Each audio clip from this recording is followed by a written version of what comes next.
नमस्कार, news room से breaking news लेकर हाजिर हूं मैं राजीव और हमारे साथ हैं आंचल आपका स्वागत करता हूं। स्वागत इस्तकबाल आप तमाम दोस्त साथी शुभचिंतक आप सबका। आज रविवार का दिन है, आप मजे ले रहे होंगे, छुट्टियां मना रहे होंगे, ईद अभी बीती है और उसके बाद एक लंबा वीकेंड आ गया इस सप्ताह आपने देखा। और दूसरी तरफ इधर नवरात्र का समय भी चल रहा है और चैत्र नवरात्रि आप जानते हैं और मतलब त्योहार का वक्त है। और ऐसे में अगर युद्ध चले तो ये ठीक नहीं माना जाता है और ये हम पिछले 23 दिनों से, जी हां, आज 23rd day of this war, आज यानी ईरान के ऊपर जो हमला किया गया इजराइल और अमेरिका की तरफ से, उस हमले का आज 23वां दिन है। और इस 23वें दिन ईरान जैसे रोज ताबड़तोड़ हमले करता है, ये ताबड़तोड़ वर्ड भी शायद पेटेंट हो गया हमारे लिए, अब हम लोग लगातार उसी की बात करते रहते हैं, ताबड़तोड़ हमले की। यानी पूरा का पूरा जो है वन साइडेड ये पूरी जंग दिखाई दे रही है। एक तरफ हम साफ देख रहे हैं कि कहीं ना कहीं यहां जब ईरान की बात हम करते हैं तो ईरान यहां पर सीधी प्रतिक्रिया देता हुआ नजर आता है, सीधी प्रतिक्रिया देता हुआ नजर आता है ईरान। और इन सब के बीच दूसरी तरफ इजराइल क्या कर रहा है, अमेरिका क्या कर रहा है, इसके बारे में लगातार चर्चा हो रही है। आज सुबह डोनाल्ड ट्रंप की एक बहुत बड़ी खबर आई है। यहां से इस जंग में एक अलग तरह का तूफान हम से देख सकते हैं, इसलिए तूफान शब्द इस्तेमाल कर रहा हूं क्योंकि अगर कोई धमकी दे और उस ढंग से धमकी दे कि हम अगले इतने समय में ये कर देंगे, क्या कुछ कहा है पहले डोनाल्ड ट्रंप ने, वो आंचल आपके पास आना चाहता हूं। आप बताइए कि डोनाल्ड ट्रंप ने कहा क्या है और उसके बाद थोड़ा इसको और एक्सप्लोर करने की कोशिश करते हैं कि इसके मायने क्या हैं। जी राजीव जी, जिस तरीके से ये जंग चल रही है तो इस वक्त जो है इस जंग का केंद्र जलडमरू मध्य जो है हॉर्मुज स्ट्रेट वो बनता जा रहा है, जिसको लेकर लगातार ट्रंप की तरफ से बयान आ रहे हैं। और अब उन्होंने एक बार फिर से कहा है कि ईरान ने जिस तरीके से कब्जा किया है हॉर्मुज स्ट्रेट पर, उसको जल्द ही खोलना होगा। डोनाल्ड ट्रंप का बयान जो है, उन्होंने कहा है कि यदि ईरान अगले 48 घंटों के भीतर बिना किसी धमकी के हॉर्मुज जलडमरू मध्य को पूरी तरह से नहीं खोलता है तो संयुक्त राज्य अमेरिका उनके विभिन्न बिजली संयंत्रों पर हमला करके उन्हें नष्ट कर देगा, जिसकी शुरुआत सबसे बड़े संयंत्र से होगी। इस मामले पर ध्यान देने के लिए धन्यवाद। मतलब डोनाल्ड ट्रंप के बयान से यहां पर साफ साफ यही दिखा देता है कि उन्होंने समय दे दिया है ईरान को कि 48 घंटे आपके पास हैं, या तो आप हॉर्मुज स्ट्रेट को खोल दीजिए, नहीं तो हम एक के बाद एक ताबड़तोड़ हमले करेंगे। और उसके बाद यानी कि ईरान में तबाही मच सकती है इस हमले से, जो ट्रंप की तरफ से लगातार कहा जा रहा है। लेकिन देखा जाए तो ईरान यहां पर भी झुकता हुआ नहीं दिखाई दे रहा है, क्योंकि ईरान ने भी इस धमकी के आगे साफ झुकने से मना कर दिया। ईरान भी लगातार पलटवार कर ही रहा है और अभी जो हमला आप बता ही रहे हैं लगातार, और अभी भी एक बड़ा हमला जो है इजराइल पर किया गया है। उसके अलावा अमेरिकी सैन्य अड्डों को लगातार निशाना बनाया जा रहा है ईरान की तरफ से। बिल्कुल आप सही कह रहे हैं, अमेरिकी सैन्य अड्डों को, इजरायली अड्डों को निशाना बनाया जा रहा है ईरान की तरफ से। और ऐसे में हॉर्मुज स्ट्रेट को, हॉर्मुज जलडमरू मध्य को खोलने की बात को लेकर अगर डोनाल्ड ट्रंप धमकियां दें, और धमकी ऐसी वैसी नहीं, धमकी इस ढंग से दे रहे हैं, 48 घंटे का अल्टीमेटम दे रहे हैं कि 48 घंटे में आप अगर ऐसा नहीं करते हैं तो परिस्थितियां और विकराल हो जाएंगी। हम बिना किसी धमाके के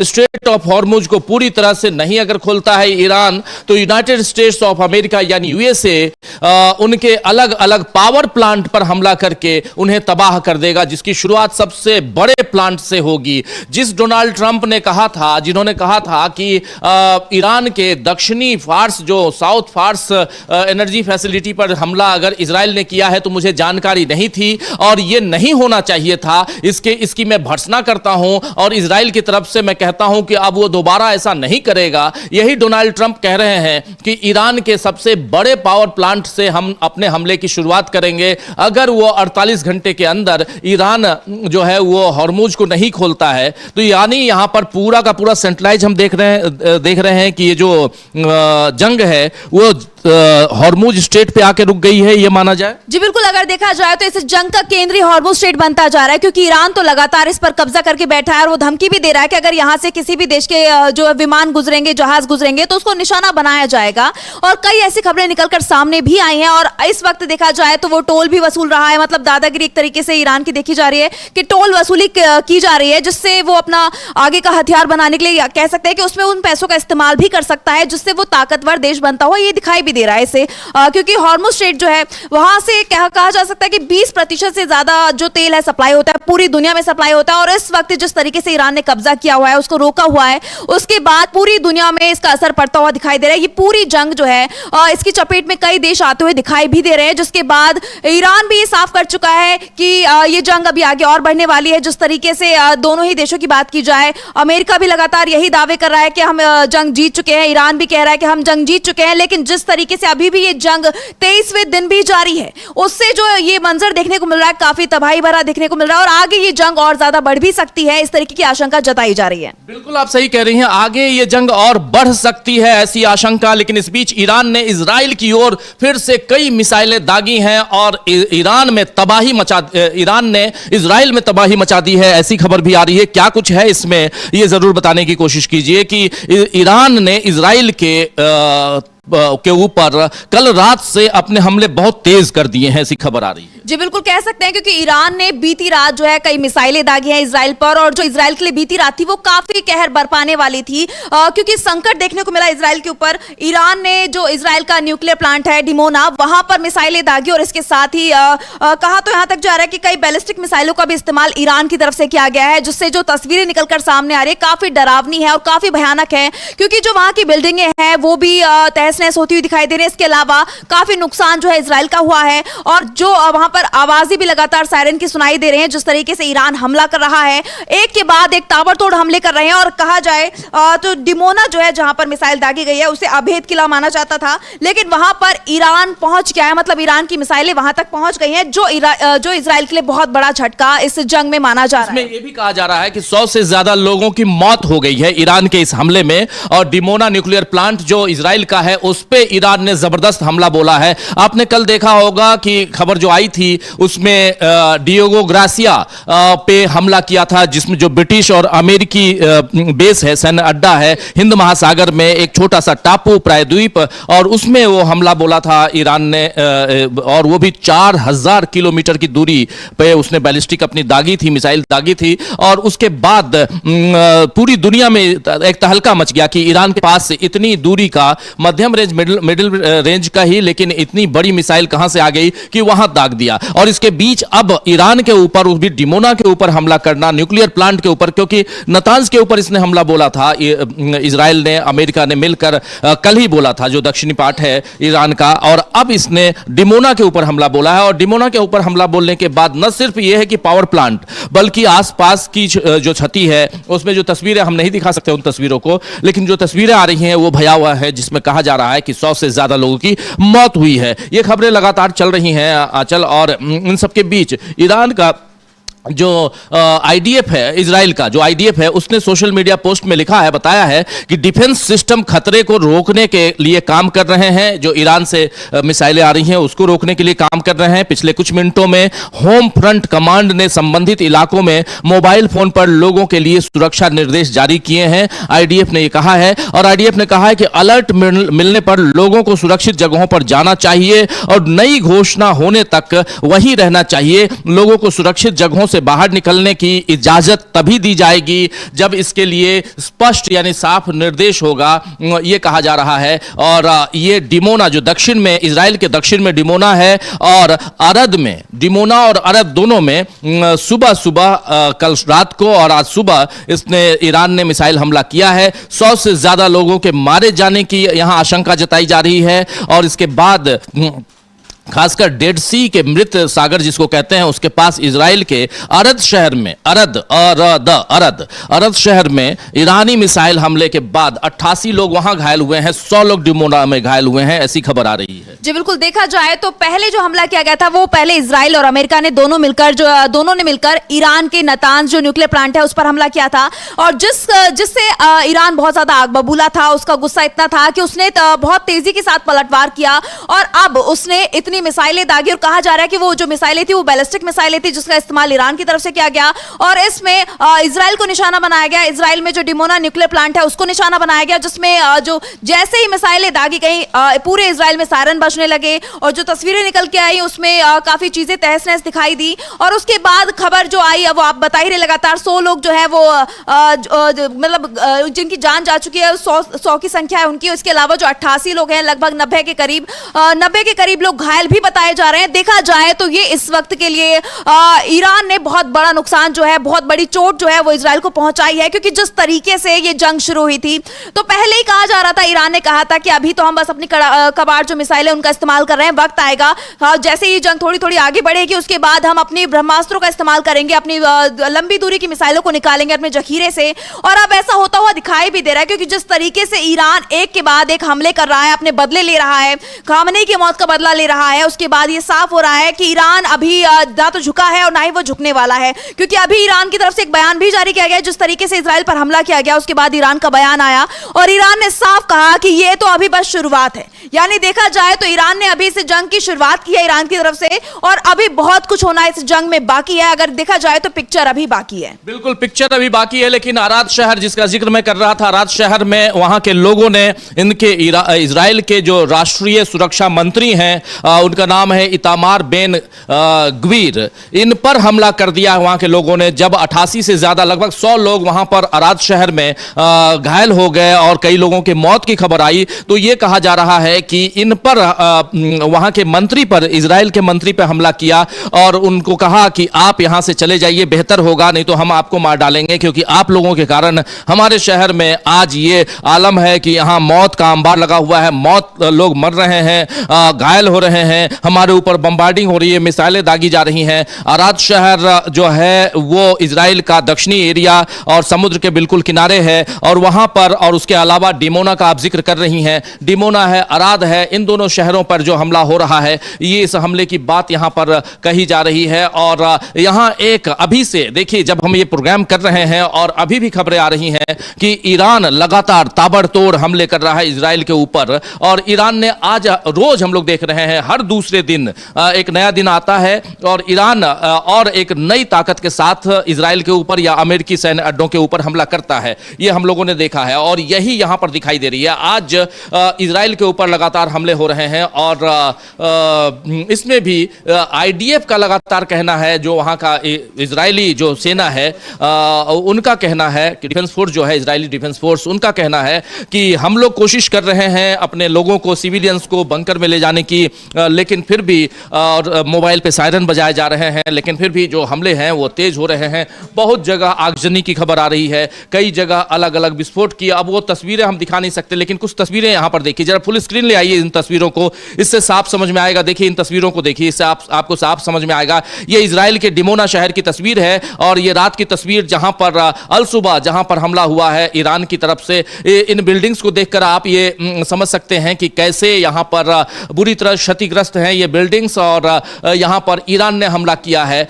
ईरान साफ तौर पर ईरान जो है वो यहां पर इजराइल को अब मजा चखाने की बात कर रहा है। ईरान लगातार कह रहा है कि हम अब यहां से आगे बढ़ चुके हैं क्योंकि हमारे ऊपर हमला किया गया।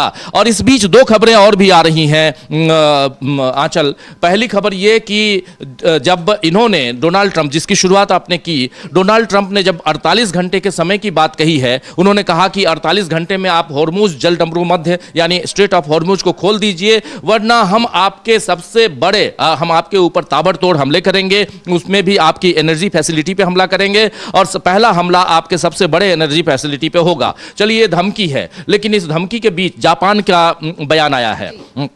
जापान का बयान जो है वो बहुत महत्वपूर्ण है। क्या कुछ है जापान का बयान, जरा आप हमको बताएंगी। लेकिन जापान के बयान के साथ साथ रूस का बयान भी आया है, उस पर भी हम चर्चा करेंगे। जापान का बयान अभी क्यों आया है इस पर भी आगे बात करते हैं, लेकिन बयान क्या है? जी बिल्कुल, पहले मैं बता दूं कि हॉर्मुज को लेकर जिस तरीके से विवाद छिड़ा हुआ है, तो कई देशों से अमेरिका की तरफ से लगातार अपील की जा रही है कि आप इस जंग में कूदिए, हॉर्मुज स्ट्रेट को खुलवाइए, आप हमारा साथ दीजिए।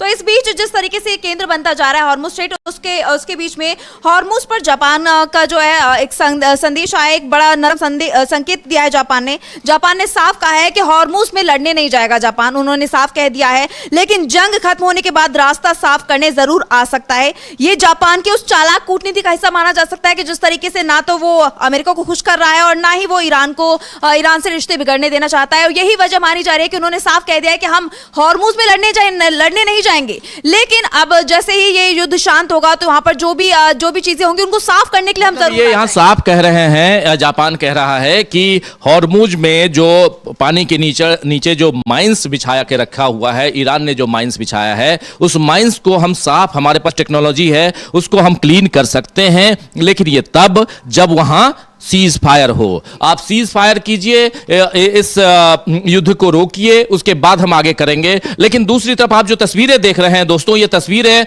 इजराइल की हैं। ये तस्वीरें आई हैं, बहुत कम तस्वीरें ऐसी आती हैं, हमारे पास ये तस्वीरें आई हैं जो हम आप तक पहुंचा रहे हैं। इन तस्वीरों के जरिए आप इजराइल में जो कुछ हुआ है रात को वो हम बता रहे हैं। इजराइल का घटनाक्रम बहुत इंपॉर्टेंटली यहां पर हम देख रहे हैं कि तेजी से बदलते हुए, और इस घटनाक्रम में ईरान जो है वो इजराइल के ऊपर, इजराइल के 2 शहरों के ऊपर, उसमें भी डिमोना न्यूक्लियर प्लांट पे हमला किया ईरान ने, क्योंकि यहां नतांज न्यूक्लियर प्लांट पे हमला किया था इजराइल ने और अमेरिका ने। इसीलिए यहां पर ईरान ने क्रिया की प्रतिक्रिया जिसको कहते हैं रिटेलिएट करते हुए, यहां पर आगे बढ़ते हुए इसने जो किया है वो आपके सामने है। तो ईरान यहां पे बहुत कुछ कह रहा है, लेकिन ईरान इसके अलावा जो महत्वपूर्ण बातें ईरान की तरफ से आ रही हैं वो ये है कि ईरान यहां से अमेरिका की गिदर भभकियों से, अमेरिका की दादागिरी और अमेरिका और खासकर अमेरिका के राष्ट्रपति डोनाल्ड ट्रंप की धमकियों से ईरान यहां डरता हुआ दिखाई नहीं दे रहा है, क्योंकि अमेरिका बार बार कह रहा है कि आप अब शांत हो जाइए, आप हमारे ऊपर हमला मत कीजिए,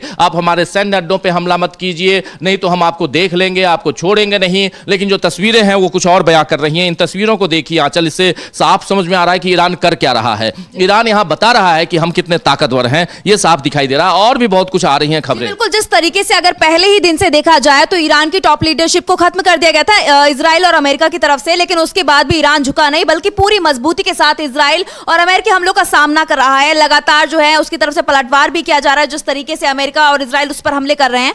और उसने ये साफ कह दिया है कि ये जंग अभी रुकी नहीं है और ना ही ये रुकेगी। सीज फायर तभी होगा जब उसकी शर्तें अमेरिका मान लेगा, यानी कि अमेरिका के सामने उसने 3 शर्तें रखी हैं। और ये भी साफ कह दिया कि जिस तरीके से पहले हम बातचीत कर रहे थे और बातचीत के बीच में ही अमेरिका की तरफ से और इजराइल की तरफ से हमला किया जाता है, हम चाहते हैं कि इस बार उसका पुख्ता हमें सबूत दिया जाए, पूरा आश्वासन दिया जाए कि इस बार अगर सीज फायर होता है तो ऐसा कोई भी हमला नहीं किया जाएगा। और देखा जाए तो जिस तरीके से लगातार हमले किए जा रहे हैं ईरान की तरफ से भी, उससे साफ ये पता चलता है कि ईरान अभी काफी मजबूत है, क्योंकि वो अपनी बैलिस्टिक मिसाइलें निकाल रहा है, लगातार इजराइल में तबाही मचा रहा है।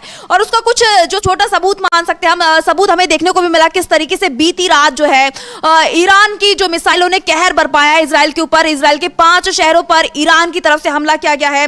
और अगर बात की जाए उन 5 शहरों की, तो IRGC ने दावा भी किया है कि यहां पर जो इजराइल में 5 जगह हैं वहां पर हमले किए गए हैं और दर्जनों लोग जो हैं उसमें मारे भी गए हैं। और इन शहरों में बेरशेवा है जो इजराइल का बड़ा शहर है, जहां कई सैन्य ठिकाने जो है मौजूद हैं। इसके अलावा इलात है, लाल सागर के किनारे पर बसा इजराइल का दक्षिणी बंदरगाह शहर है। अराद और किरियात गद दोनों सैन्य दृष्टि से काफी ज्यादा अहम बन जाते हैं इजराइल के लिए, और उस पर हमला करना ईरान की तरफ से एक बहुत बड़ा झटका इजराइल के लिए भी है, साथ ही अमेरिका के लिए भी है।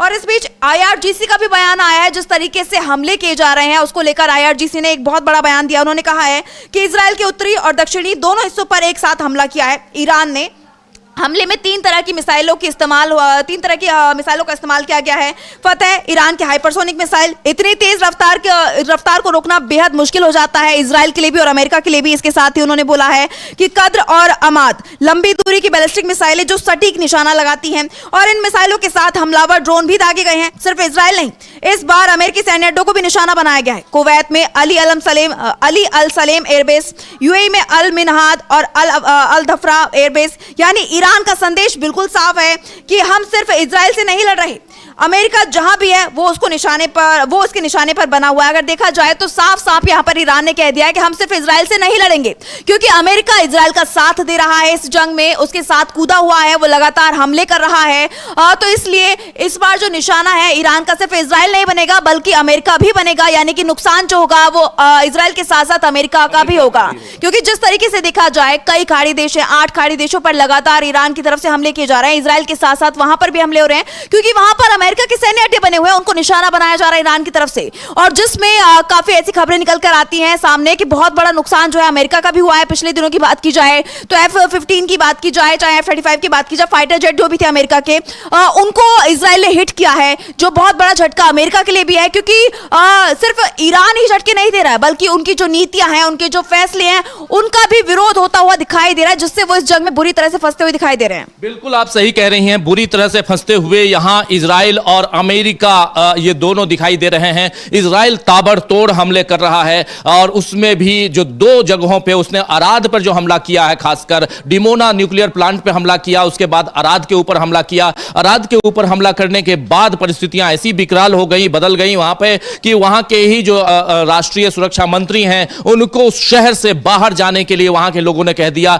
एक गृह युद्ध वाली स्थिति वहां पर हो गई है, ऐसे हालात उत्पन्न हो गए हैं। इन सब तस्वीरों को आप देख लीजिए। ईरान का दावा है कि हमने 200 से ज्यादा लोगों को मार दिया है कल रात में ही, और ईरान कह रहा है कि आप ठहर जाओ वरना हम और अभी दिखाएंगे। इन सब के बीच एक और इसने अपनी नई मिसाइल यहां एक नई खेप शुरू कर दी है जिसे अराश 2 कहते हैं। अराश 2 इन्होंने उसको ये किया है और लंबी दूरी की का ये हमलावर ड्रोन है। एक्चुअली ये मिसाइल नहीं है बल्कि ड्रोन है और जिसकी लगभग 2000 किलोमीटर की दूरी और सटीक हमले के लिए डिजाइन किया गया है।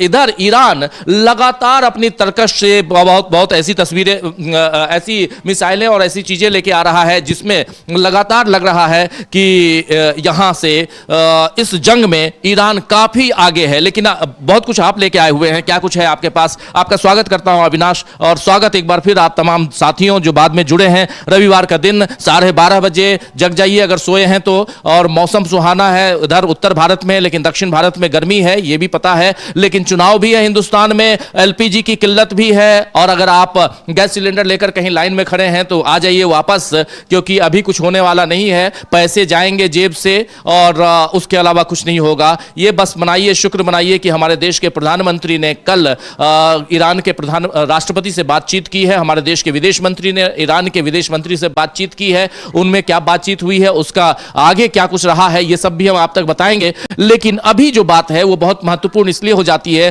क्योंकि ईरान लगातार हमले कर रहा है। आगे क्या है अविनाश? नहीं, बिल्कुल जिस तरीके से ईरान का हमला हुआ है अराद पर, खासतौर पर सबसे ज़्यादा जो तबाही मची है वो अराद में ही मची है। 70 से ज़्यादा लोग घायल हुए हैं खाली एक ही शहर में, और जिस तरीके के बयान वहाँ के मेयर के आ रहे हैं वो साफ दिख रहा है कि IDF का भी कहना है कि जो ईरान की तरफ से मिसाइल दागी गई थी उसको हमने इंटरसेप्ट करने की कोशिश की, लेकिन हम उसको रोक नहीं पाए और उस पर सैकड़ों किलोग्राम का बारहेड लगा हुआ था।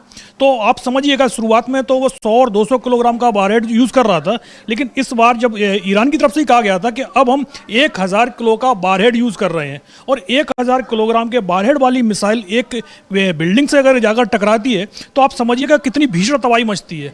और इजराइल इस चीज़ को कबूल कर रहा है कि अराद में 70 से ज़्यादा लोग घायल हुए हैं एक ही मिसाइल से, और जबकि ईरान ने कई मिसाइलें दागी हैं और वहाँ के 5 से ज़्यादा शहरों में ज़बरदस्त तबाही मची हुई है। ये तो दिखाई दे रहा है ना, ये देखिए ये जो है अराद शहर की तस्वीरें हम दिखा रहे हैं, जो इजराइल का शहर है अराद, और इसमें आप देखिए क्या परिस्थितियां बनी हुई हैं। और ये सही है, एक साथ कई मिसाइलें दागी गई हैं ईरान की तरफ से। आग देखिए झुलस रहा है, ये शहर का ये आलम है, और ऐसे में कई लोगों के मारे जाने के दावे जो हो रहे हैं। और जबकि आप ही बता रहे हैं कि IDF ने, जो इजरायली डिफेंस फोर्स है, उसने भी स्वीकार किया है कि 70 से ज्यादा लोग हमारे घायल हुए हैं या मारे गए हैं। यहां सिर्फ घायलों की बात आती है, मारे गए की बात तो आती ही नहीं है, क्योंकि जो मर गए दब गए कहां गए पता ही नहीं चलता। तो ये एक तस्वीर है, लेकिन इन तस्वीरों से साफ समझ में आ रहा है कि ईरान यहां से कितना आगे निकल चुका है। अराश 2 ईरान ने, वो भी ड्रोन जो 2000 किलोमीटर तक मारक क्षमता है सटीक निशाने के लिए, उसमें वो GPS लगा हुआ है। GPS भी अमेरिका वाला नहीं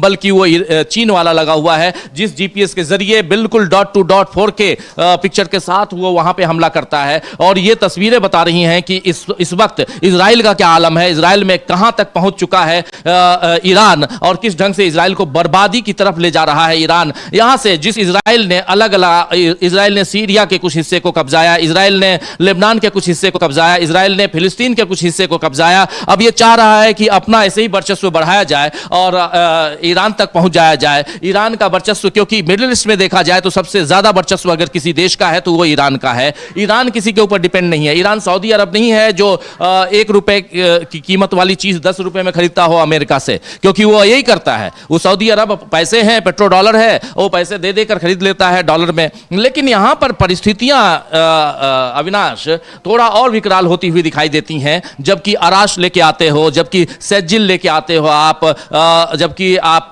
और इसमें भी 2 बातें और महत्वपूर्ण हो जाती हैं जो इसकी चर्चा हम लोग शुरुआत में कर रहे थे। एक, डोनाल्ड ट्रंप ने 48 घंटे का समय दिया, अल्टीमेटम दिया। दूसरा, जब ये 48 घंटे का अल्टीमेटम दिया और उससे पहले उन्होंने नेटो कंट्रीज के लोगों को, देशों को बोला, यानी यूरोपियंस को बोला कि आप कायर हो। इस पे मेलोनी ने, जॉर्जिया मेलोनी जो इटली की प्रधानमंत्री हैं, उन्होंने साफ साफ बोला है कि मिस्टर डोनाल्ड ट्रंप, आप ये मत भूलिए कि आप सिर्फ और सिर्फ अपने देश यानी यूनाइटेड स्टेट्स ऑफ अमेरिका, उसके राष्ट्रपति, आप हमारे राष्ट्रपति नहीं हैं।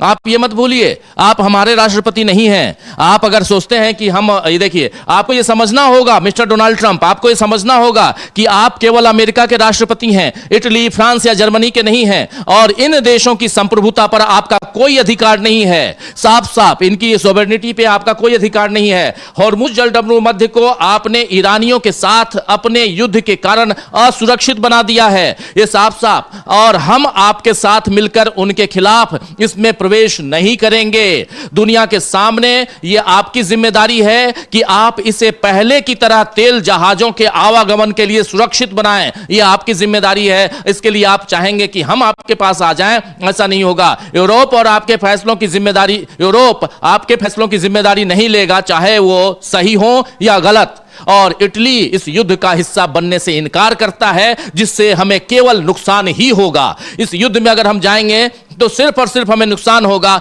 आइए जरा सुन लेते हैं इटली की प्रधानमंत्री जॉर्जिया मेलोनी, उनकी जुबानी जो बातें हमने यहां रखी हैं, और चर्चा आगे बढ़ाएंगे। बहुत महत्वपूर्ण चर्चा यहां पे इटली की प्रधानमंत्री साफ साफ यहां नकारते हुए डोनाल्ड ट्रंप को, और कह रही हैं कि आप जो कर रहे हैं वो गलत कर रहे हैं। सुनिए जरा। We do what is right. We fight for what we believe in. And moreover, we trust people, not fear them. Unlike the globalist elites who believe the government should educate the people, forcing them to accept policies they never asked for, we believe in democracy. We serve the people, we do not rule over them.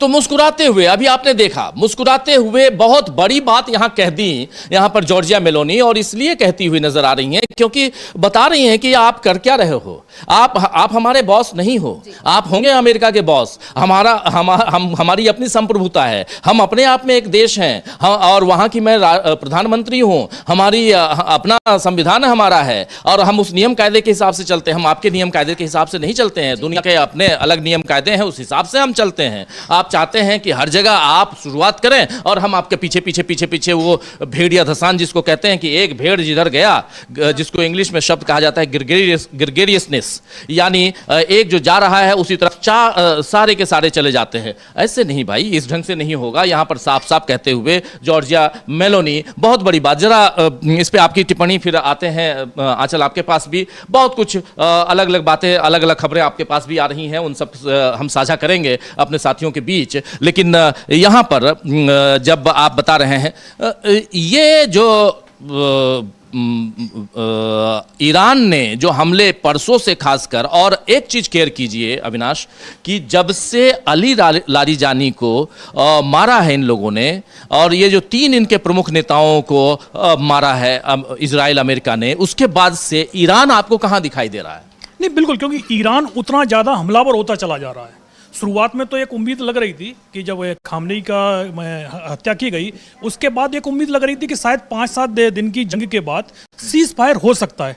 लेकिन Ali Larijani की मौत के बाद से Iran ने साफ कह दिया है कि सीज फायर होना तो दूर, हम इस पर चर्चा करने को भी तैयार नहीं है। जबकि अमेरिका की तरफ से लगातार कोशिशें हो रही हैं। पुतिन से भी बात की गई कि भाई आप मध्यस्थता कर लीजिए, किसी तरीके से ईरान को तैयार कीजिए। अमेरिका पूरी कोशिश कर रहा है कि किसी तरीके से इस जंग से निकला जाए, क्योंकि अब साफ दिखाई दे रहा है कि अमेरिका के लिए ये दूसरा वियतनाम या दूसरा अफगानिस्तान बनता हुआ दिखाई दे रहा है कि जहां से आप जंग जीत ही नहीं सकते। वियतनाम तो जीत ही नहीं पाए थे और अफगानिस्तान। रोकना चाहूंगा इस बीच, देखिए ये जो विजुअल है, ये विजुअल वहां इजराइल के विजुअल्स हैं, जहां तक मुझे उम्मीद है, आप मुझे करेक्ट करेंगे। ये जो राष्ट्रीय सुरक्षा मंत्री बेन कबीर, उनके खिलाफ बगावत, और यहां पर साफ साफ कहा जा रहा है कि आप यहां से गो बैक, बेन कबीर यहां कहा जा रहा है, आप यहां से बाहर निकलिए। जरा ऑडियो सुन लेते हैं क्या चल रहा है, ऑडियो सुनते हैं फिर आगे बढ़ते हैं।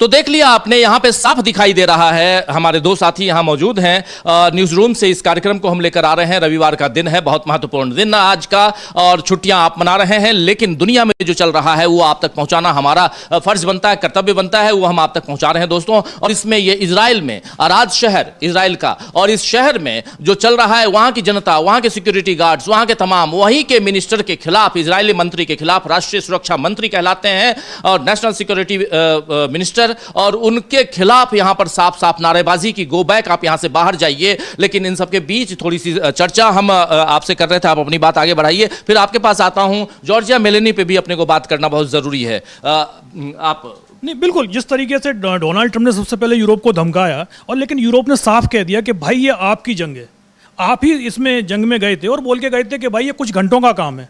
लेकिन अब जब आप बुरी तरीके से फंस गए हैं, तो आप यूरोप को कायर बता रहे हैं कि भाई आप हमारा सहयोग नहीं दे रहे हैं। भाई यदि आप कायरता की बात कर रहे हैं, तो आप रूस के खिलाफ यूक्रेन के युद्ध में शामिल क्यों नहीं हुए? क्योंकि आपको वहाँ डर लग रहा था कि भाई हम वहाँ जाएंगे तो फिर अमेरिका में बहुत मार पड़नी है। तो आप जो कमज़ोर देश आपको दिखाई दे रहे थे, जिस तरीके से वेनेजुएला पर आपने कार्रवाई की, आप वेनेजुएला समझ कर ही आप ईरान में आ गए। लेकिन अब जब आप बुरी तरीके से फंस गए हैं, अब वो ट्रंप खुद ही बोलते हैं इस चीज़ को कि भाई ईरान इतना ज़्यादा शक्तिशाली निकलेगा, हमने सोचा ही नहीं था कि उसने एक साथ 5-6 देशों पर हमले कर दिए हैं। तो अब आप जब फंस गए हैं, तो आप जिस तरीके से इटली पर दबाव बना रहे हैं या ब्रिटेन पर दबाव बना रहे हैं, और तमाम के देश के किसी तरीके से हॉर्मुज को खुलवाने में मदद की जाए, और लेकिन हॉर्मुज भाई बंद क्यों हुआ?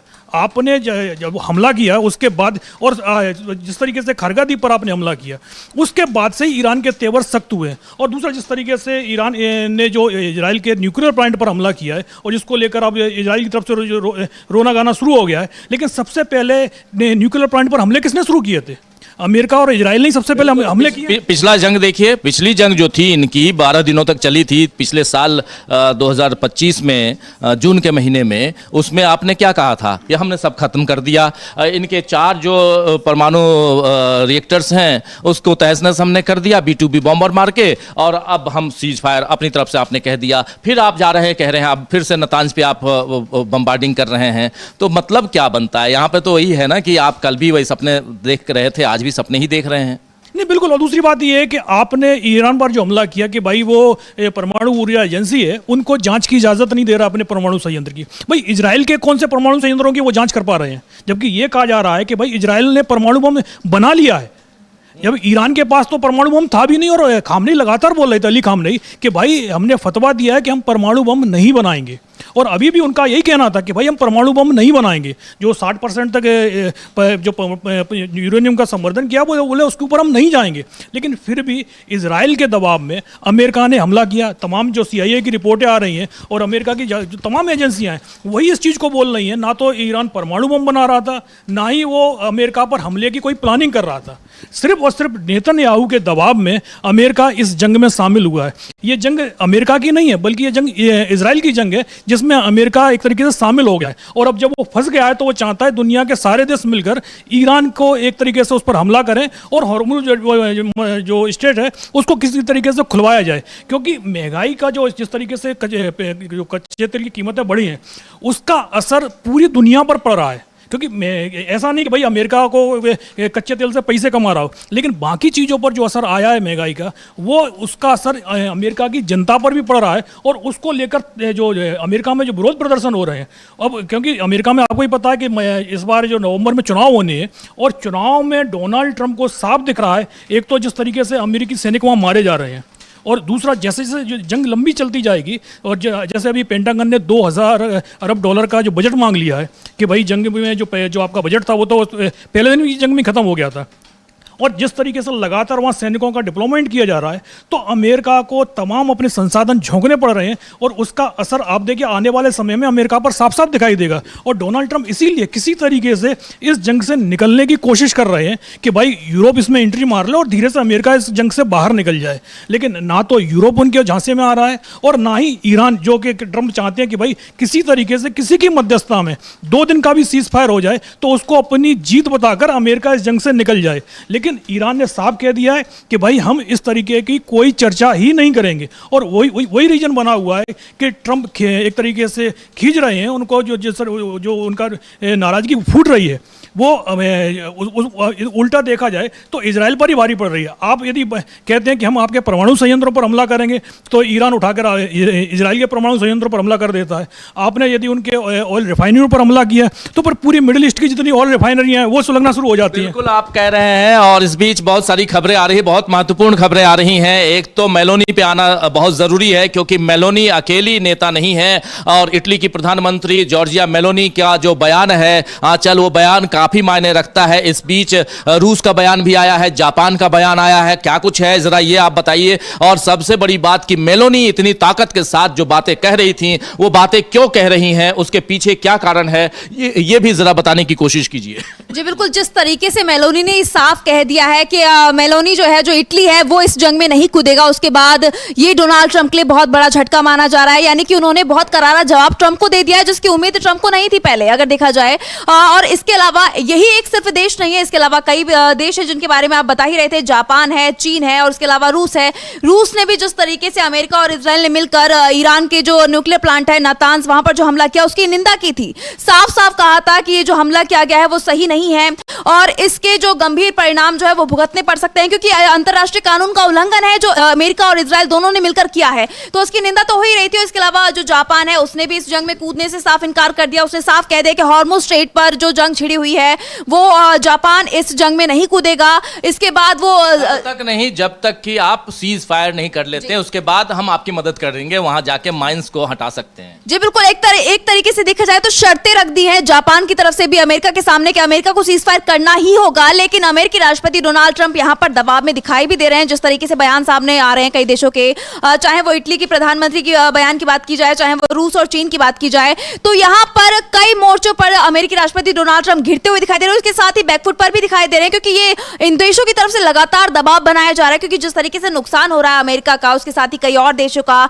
जिन पर ईरान की मिसाइलें जो बरस रही हैं, उसके बाद काफी नुकसान देखने को मिल रहा है, जिससे वो दबाव में दिखाई दे रहे हैं। और यही वजह है कि लगातार डोनाल्ड ट्रंप के बयान जो है वो पलटते हुए दिखाई देते हैं। सुबह वो कुछ और कह देते हैं, शाम को वो आकर कुछ और दूसरा बयान दे देते हैं। और इस बीच लगातार कोशिशें ट्रंप की तरफ से यही की जा रही हैं कि किसी भी तरीके से इस जंग को रोका जाए और इस जंग से बाहर निकला जाए। लेकिन अगर उनके बयानों को देखें तो एक तरफ उनके बयान ये भी होते हैं कि हम जंग जीत चुके हैं, तो दूसरी तरफ वो ये भी कह देते हैं कि अभी सीज फायर नहीं होगा, अभी सीज फायर होने में काफी वक्त लगेगा। तो इन्हीं बयानों से साफ समझा जा सकता है कि उनके जो बयान है वो खुद दो तरीके के हैं। वो खुद समझ नहीं पा रहे हैं कि आखिर करना क्या है इस जंग में, क्योंकि वो बुरी तरह से घिर गए हैं। कई देश तो उन पर दबाव बना ही रहे हैं, लेकिन उनके देश में भी उनका जिस तरीके से विरोध हो रहा है उसको लेकर भी वो सोच में पड़ गए हैं कि आगे आखिर इस जंग में किया क्या जाए। बिल्कुल आप सही कह रही हैं कि आखिर इस जंग में किया क्या जाए। इस बीच जो तस्वीरें आप लगातार देख रहे हैं, यह तस्वीर अराद शहर की तस्वीर है। अराद शहर जो दक्षिण में है, और वो भी इजराइल का शहर, जहां के मंत्री के खिलाफ, यानी इजराइल के मंत्री, राष्ट्रीय सुरक्षा मंत्री, नेशनल सिक्योरिटी मिनिस्टर, उनके खिलाफ नारेबाजी, गो बैक के नारे लग रहे हैं कि आप यहां से चले जाइए, क्योंकि आपके कारण हम लोग यहां मौत की कगार पे हैं, और आप कई लोगों को ऑलरेडी मौत की मुंह में धकेल चुके हैं और ये हमको बर्दाश्त नहीं है। आप लोगों ने ईरान पर जबरदस्ती जंग सौंपी है, थोपी है, ये कहा जा रहा है इन सब की तरफ से। और इस बीच खबर यही आ रही है कि ईरान लगातार ताबड़तोड़ हमले इजराइल के ऊपर कर रहा है और इजराइल को बिल्कुल नेस्तनाबूद करने की कोशिश यहां पर की जा रही है ईरान की तरफ से।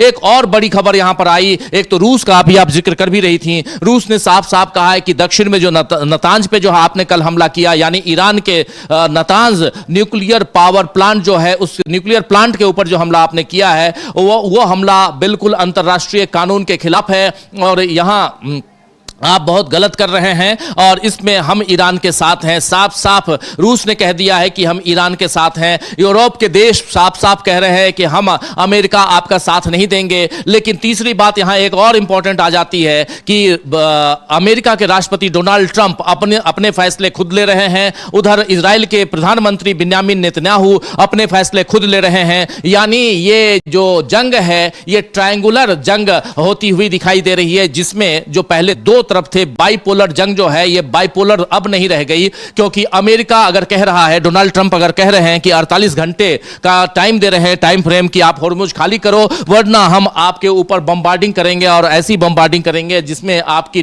जो जितनी भी एनर्जी फैसिलिटी है उसको तबाह करेंगे और शुरुआत हम सबसे बड़ी एनर्जी फैसिलिटी की करेंगे। बिल्कुल, अगर देखा जाए राजीव जी तो पहले दिन से ही डोनाल्ड ट्रंप लगातार ईरान को धमकी दे रहे हैं और एक के बाद एक धमकी दे रहे हैं। लेकिन क्या यहाँ पर सवाल ये बनता है कि क्या ईरान वो धमकी सुनने को तैयार है? क्या वो अमेरिका के सामने झुकने को तैयार है? तो इस सवाल का जवाब यही देखा जा सकता है कि आज 23 दिन हो गए और यही वजह है कि 23 दिन में भी अभी तक जंग नहीं रुक पाई है। तो मतलब साफ है कि ईरान अमेरिका की एक भी धमकी को मानने या सुनने को तैयार नहीं है। जिस तरीके से ईरान की तरफ से भी लगातार तेजी के साथ पलटवार किया जा रहा है, उससे ये साफ होता है कि ईरान झुकने को तैयार नहीं है। चाहे ट्रंप कितनी भी धमकी दे, कितनी भी चेतावनियां दे, लेकिन ईरान ने साफ कह दिया है कि ये जंग हमने नहीं शुरू की थी, आपने हम पे थोपी थी। मतलब राष्ट्रपति डोनाल्ड ट्रंप ने ईरान पर ये जंग थोपी थी, क्योंकि शुरुआत ईरान की तरफ से नहीं की गई थी। तो इसके बाद ईरान ने ये साफ कह दिया है कि जंग आपने शुरू की थी और अब इसे खत्म हम करेंगे, और अगर आप खत्म करना चाहते हैं तो आप हमारी शर्तें आपके सामने, आप हमारी शर्तें मानिए और सीज़फायर का ऐलान कर दीजिए। तो मतलब ईरान तैयार है, लेकिन ईरान के सामने अमेरिका को सरेंडर करना पड़ेगा।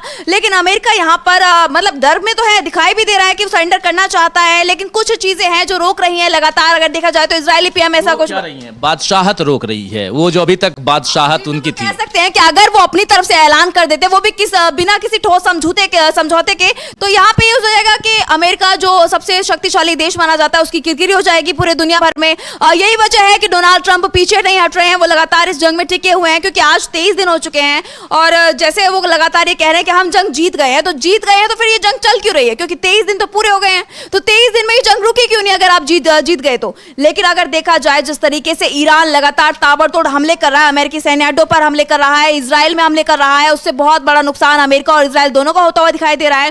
क्योंकि ये जंग शुरू की गई वो इजराइल के कहने पर शुरू की गई। अमेरिकी राष्ट्रपति ट्रंप ने इजराइल का साथ तो दे दिया, उनके जो पीएम है उनके कहने पर ये जंग छेड़ तो दी, लेकिन अब इस जंग को मतलब देखा जाए तो ये जंग अमेरिका पर भी भारी पड़ती हुई दिखाई दे रही है। और ऐसे में डोनाल्ड ट्रंप घिरे हुए, उनको सोच समझ में नहीं आ रहा कि आखिर करें क्या, कहां जाएं, किस तरीके से इस जंग को रोका जाए। और ईरान भी ये साफ कर चुका है कि अब हमारे पास खोने को कुछ नहीं है। अगर ये जंग लंबी चलती है तो ईरान साफ कह चुका है कि ये जंग लंबी खिंचेगी, क्योंकि जब तक ईरान अपना बदला नहीं ले लेता, खामनेई की मौत का बदला नहीं ले लेता, तब तक ईरान शांत नहीं बैठेगा। क्योंकि उसने कसम खा ली है कि हम अपना ईरान का बदला पूरा लेकर रहेंगे, उसके बाद ही जो है जब तक दुश्मन झुक नहीं जाता ईरान के सामने तब तक ये जंग जो है खत्म नहीं होगी। बिल्कुल आप सही कह रही हैं, लेकिन इस बीच मुझे कुछ साजिशों की बू आती है और इसलिए क्योंकि ये जो ईरान है, ईरान जिस तरह आगे बढ़ता जा रहा है, इजराइल को नुकसान पहुंचा रहा है, अमेरिकी सैन्य ठिकानों को नुकसान पहुंचाता आ रहा है।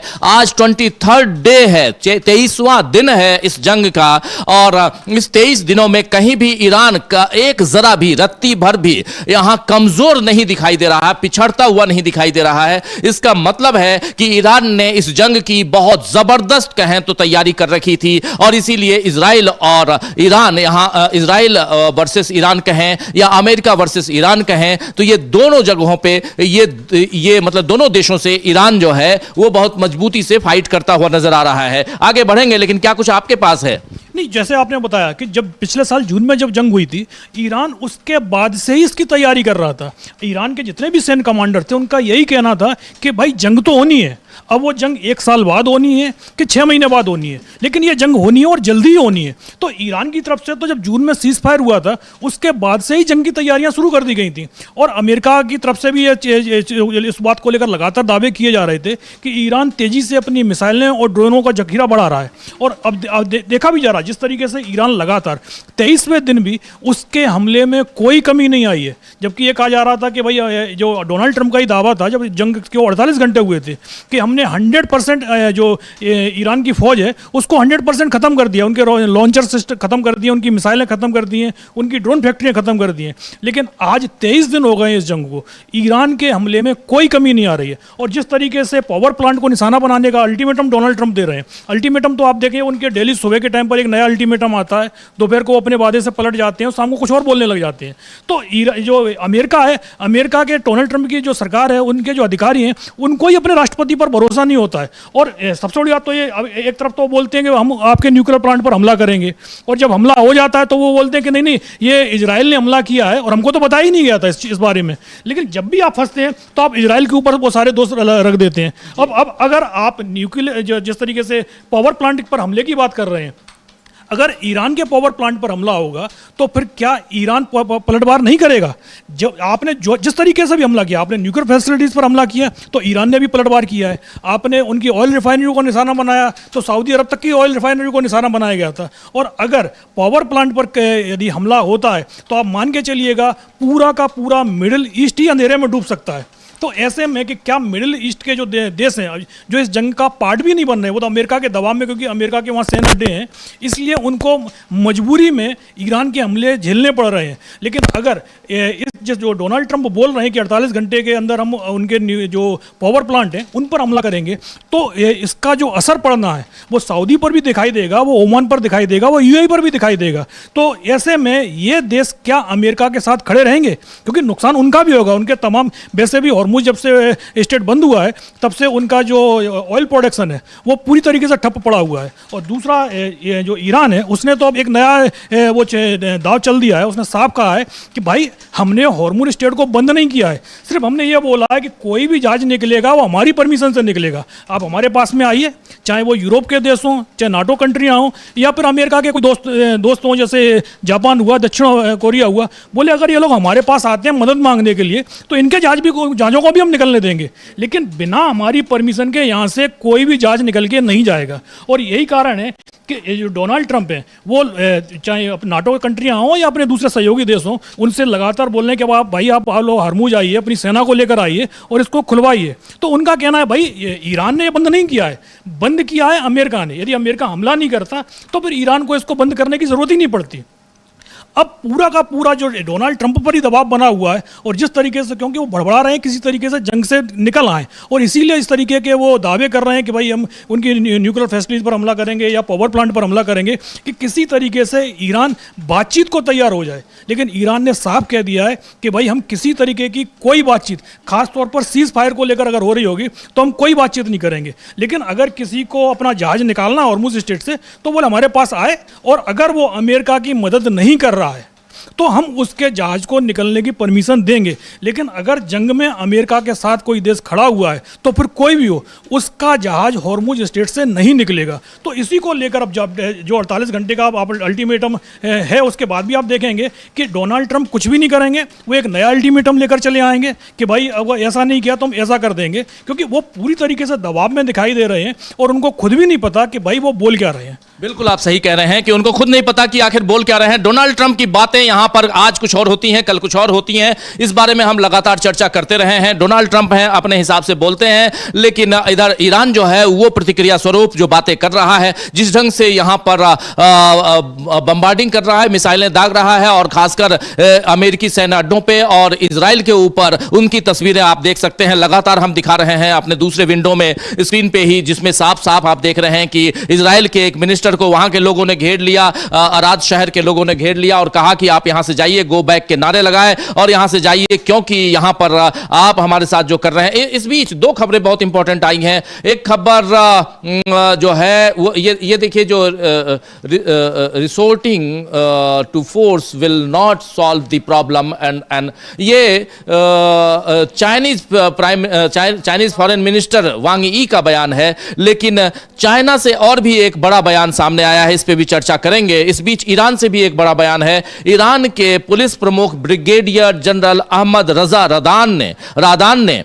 यूरोपियन यूनियन से कहा है कि अगर आप ग्रीनलैंड की रक्षा नहीं कर पा रहे हैं, ग्रीनलैंड की अगर आप रक्षा नहीं कर पा रहे हैं, क्योंकि लगातार वो धमकाते रहा है अमेरिका की ग्रीनलैंड हमारा है, हम कब्जा करना चाहते हैं। ईरान यहां पर एक और मोर्चा खोल रहा है, बोल रहा है कि ग्रीनलैंड की अगर आप रक्षा नहीं कर सकते तो हम मदद करने के लिए तैयार हैं। ये बड़ी बात कह रहा है। जी बिल्कुल, लगातार डोनाल्ड ट्रंप की तरफ से ग्रीनलैंड को धमकियां दी जा रही हैं। कहा जा रहा है कि वो ग्रीनलैंड को अपना 51वां राज्य बनाना चाहते हैं, जिसके बाद लगातार उस पर कब्जे की बातें की जा रही है। काफी बयानबाजी जो है ग्रीनलैंड को लेकर भी देखी जा रही थी, और अब जिस तरीके से बयान सामने आया है, ब्रिगेडियर जनरल अहमद रजा रादान ने जो ईयू से कहा है कि अगर आप ग्रीनलैंड की रक्षा नहीं कर पा रहे हैं तो हम अनुरोध करें, हमसे अनुरोध करें और हम आपकी मदद के लिए आगे आएंगे। तो मतलब यहाँ पर दूसरा मोर्चा खोलता हुआ जो अमेरिका की तरफ दिखाई दे रहा है। यहाँ पर उनके बयान से ये साफ है कि अभी ईरान के साथ तो जंग छिड़ी हुई है, हिजबुल्लाह भी लगातार ईरान का साथ दे रहा है, हमले कर रहा है इजराइल पर, और उसके अलावा अब यहाँ पर ग्रीनलैंड के साथ भी ईरान आता हुआ दिखाई दे रहा है, जिससे अगर ऐसा होता है आगे चलकर ये तीनों साथ में आते हैं तो बहुत बड़ा झटका अमेरिकी राष्ट्रपति डोनाल्ड ट्रंप के लिए हो सकता है। क्योंकि एक तरीके से देखा जाए तो अमेरिकी राष्ट्रपति डोनाल्ड ट्रंप लगातार ग्रीनलैंड को कब्जाने की बात करते आ रहे हैं, और इस बीच ये जो बयान सामने आया बहुत बड़ा और बहुत महत्वपूर्ण हो जाता है। बहुत महत्वपूर्ण हो जाता है। लेकिन कुछ बयान और भी हैं। एक तो रूस के जो विदेश मंत्री हैं उनका सेर्गेई लावरोव का बयान है, जो कह रहे हैं कि ईरान पर अमेरिका या इजराइल के हमलों के नतीजे बेहद गंभीर हैं। यह साफ साफ रूसी विदेश मंत्री सेर्गेई लावरोव का बयान कि ईरान पर अमेरिका या इजराइल जो हमले कर रहे हैं दोनों देश, ये हमलों के नतीजे जो होंगे वो बेहद गंभीर नतीजे होंगे। ये रूसी पत्रकार लियोनिद से बातचीत करते हुए, लियोनिद मिलचिन से बात करते हुए सेर्गेई लावरोव ने कहा है कि इसके परिणाम बहुत लंबे समय तक महसूस किए जाएंगे। लेकिन दूसरा बयान यहां पे आया है वो चीनी विदेश मंत्री का, जो अभी हम लोग इंग्लिश में वहां रखा हुआ था, स्क्रीन पे आप देख रहे थे। उस बयान में वांग यी ने फ्रांसीसी राष्ट्रपति इमैनुअल मैक्रो से बातचीत की है। इमैनुअल मैक्रो के राजनयिक सलाहकार इमैनुअल बोन से उन्होंने फोन पर बातचीत की है, मैक्रो से नहीं बात की है, इमैनुअल बोन से बात की है। इन्होंने चीनी विदेश मंत्री ने फ्रांसीसी राष्ट्रपति के जो पॉलिटिकल सलाहकार हैं, डिप्लोमेटिक सलाहकार, राजनयिक डिप्लोमेटिक सलाहकार हैं, उनसे, कूटनीतिक सलाहकार जो हैं उनसे बातचीत की है। और वो कह रहे हैं कि मध्य पूर्व में मौजूदा स्थिति बिगड़ती जा रही है और संघर्ष लगातार फैलता जा रहा है। कठिनाइयों के बावजूद संवाद और बातचीत यानी डायलॉग जो है उसकी संकट है, उस संकट से निपटने का एक ही रास्ता है कि डायलॉग, बातचीत हो और बातचीत संवाद हो। ये नहीं हो रही है और चीन और फ्रांस को इस दिशा में मिलकर काम करना चाहिए। चलिए कोई देश, क्योंकि हम लोग लगातार ये कह रहे हैं कि आखिर कुछ देशों को इसमें आगे आना होगा। जब ईरान यहां पर प्रतिक्रिया दे रहा है, रिटेलिएट कर रहा है ईरान, और उसको करना भी चाहिए, क्योंकि ईरान ने कहा है कि आपने युद्ध थोपा है हमारे ऊपर, जंग थोपी है, इस जंग में मैं जाना नहीं चाहता था। और आपने एक ऐसी जंग जिसमें हमारे फ्रंट लाइन के तमाम नेता जो हैं वो मारे गए हैं, आपने मार दिए, उसके बाद आप सोचेंगे कि हम हाथ पे हाथ धरे रहें और बैठ जाएं, ये संभव नहीं है। और इसीलिए हम यहां से अगर बाहर निकलना आप चाहते हैं, मैं भी निकलना चाहता हूं, हम नहीं चाहते कि जंग हो, ये ईरान का साफ साफ कहना है। लेकिन यहां सीज फायर हो या कुछ भी हो, 3 गारंटियों के साथ हो, जिसमें आपको साफ साफ बताना पड़ेगा कि आखिर इसके बाद आपको लिखित में देना होगा कि इसके बाद आप जंग नहीं करेंगे, हमारे ऊपर जंग नहीं थोपेंगे। ये बात कही जा रही है इधर ईरान की तरफ से। तो ईरान की तरफ से इन बातों के बीच इधर लेकिन